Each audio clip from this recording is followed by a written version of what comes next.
October 13th, 1944. Antwerp, Belgium. The morning air is crisp, carrying the scent of salt from the nearby River Scheldt. In the city's bustling streets, life is beginning to find a new rhythm.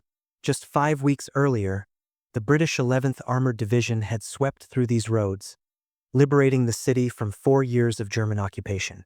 For the citizens of Antwerp, the nightmare of the swastika seemed over. But high above the clouds, far beyond the reach of the most advanced Allied radar, a 13-ton spear of steel is arching through the silence of the lower atmosphere at 4 times the speed of sound. It is the V2, the world's first long-range ballistic missile, and it carries a single ton of high explosives. There is no drone of an engine, no whistle of a falling bomb. There is only a sudden, earth-shattering roar as the first missile aimed at the city slams into the urban center, turning stone and glass into a pulverized tomb. This explosion was the opening salvo of a campaign that would turn Antwerp into what was soon known as the City of Sudden Death. Adolf Hitler, facing a crumbling Reich, had placed his final hopes in these Vergeltungswaffe vengeance weapons. While the world remembers the Blitz over London, it was actually Antwerp that would bear the brunt of the most concentrated ballistic missile bombardment in history. The German objective was simple but devastating: to shatter the Allied supply lifeline. Since the breakout from Normandy, the Allied armies had been victims of their own success, outrunning their supply lines and creating a desperate need for a massive, modern port close to the German border. Antwerp was that port. If Hitler could use his wonder weapons to render its docks unusable or terrorize its civilian workforce into flight, the Allied advance into Germany would grind to a halt. As the winter of 1944 approached, the stakes could not have been higher. The port's survival was the thin thread upon which the entire Western Front hung. Yet, as the V-weapons began to rain down daily, the question remained: could a revolutionary technology truly defeat the logistical might of the Allied industrial machine? To understand why this campaign ultimately failed, we must look at the mechanical limitations of the weapons themselves and the extraordinary resilience of a city under siege. The capture of Antwerp on September 4th, 1944, was hailed as a masterstroke of the British Second Army. Unlike other major ports such as Cherbourg or Le Havre, which the retreating Germans had meticulously demolished, Antwerp's massive harbor installations were seized nearly 90% intact, largely thanks to the daring actions of the Belgian resistance. However, as Admiral Sir Bertram Ramsay warned, a port is only as useful as its access to the sea. For 85 days, the Scheldt estuary, the 60-mile waterway connecting Antwerp to the North Sea, remained under German control, choked with mines and guarded by the formidable coastal batteries of the Walcheren Peninsula. During this period, the Allied supply situation reached a breaking point. Armies were being sustained by the Red Ball Express, a desperate conveyor belt of thousands of trucks driving 300 miles from the Normandy beaches. It was an inefficient, fuel-hungry stopgap that could not support a winter invasion of Germany. Hitler recognized that the opening of Antwerp would spell the end of the Third Reich. If the Allies could unload millions of tons of supplies directly at Germany's doorstep, his defensive lines would be overwhelmed by sheer industrial weight. Consequently, he authorized a two-pronged strategy: a ground offensive to recapture the city, the Ardennes offensive, and a sustained aerial bombardment using his revolutionary V-weapons. But herein lay a fundamental mismatch between technology and objective. The V-1, essentially the world's first cruise missile, and the V-2, the first ballistic missile, were engineering marvels, but they were remarkably crude as surgical strike weapons. The V-1, nicknamed the Buzz Bomb for the distinctive roar of its pulse jet engine, traveled at roughly 400 miles per hour and carried an 1,870-pound warhead. Its guidance system relied on a simple magnetic compass and a small propeller on the nose to count revolutions and determine distance.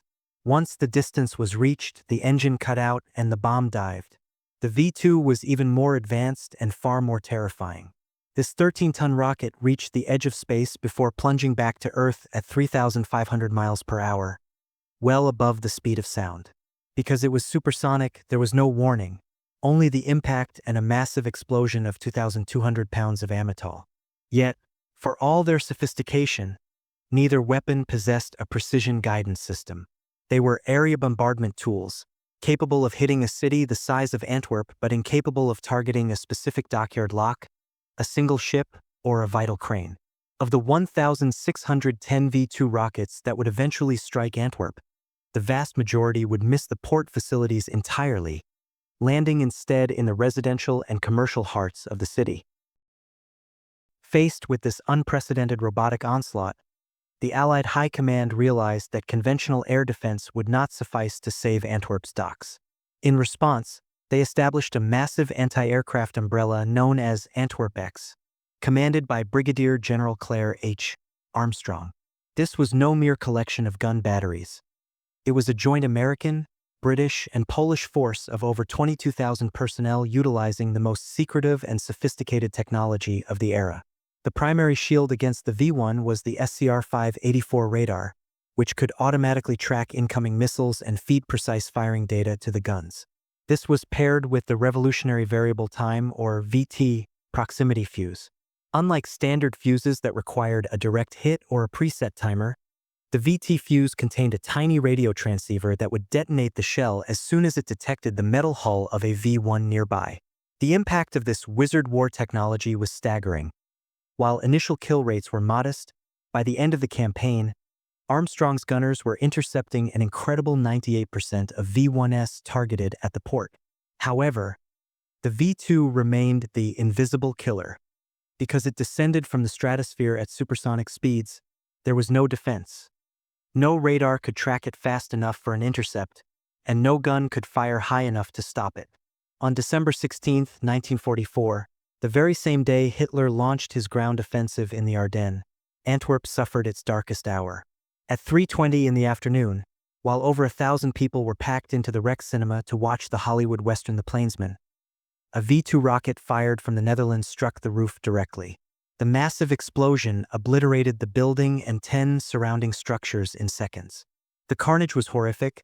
567 people were killed instantly, including 296 Allied servicemen and 271 civilians, among them 74 children. It remains the single deadliest rocket attack in European history.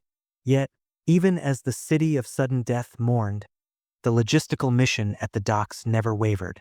Despite the immense psychological pressure and the tragic loss of life, the German High Command committed a catastrophic strategic error. They prioritized civilian terror over military disruption. To shut down a port as vast as Antwerp, which spanned over 10,000 acres, the V-weapons needed to be aimed with surgical precision at the locks, specifically the Cruischans and Siberi locks, that controlled the water levels in the inner basins. If these gates were breached, the tidal shifts of the Scheldt would have grounded every ship in the harbor, rendering the entire facility useless. However, German intelligence regarding the impact of their missiles was almost non-existent. Because the Allies maintained total air superiority and a tight lid on press reports, the Luftwaffe could not conduct reconnaissance to adjust their aim.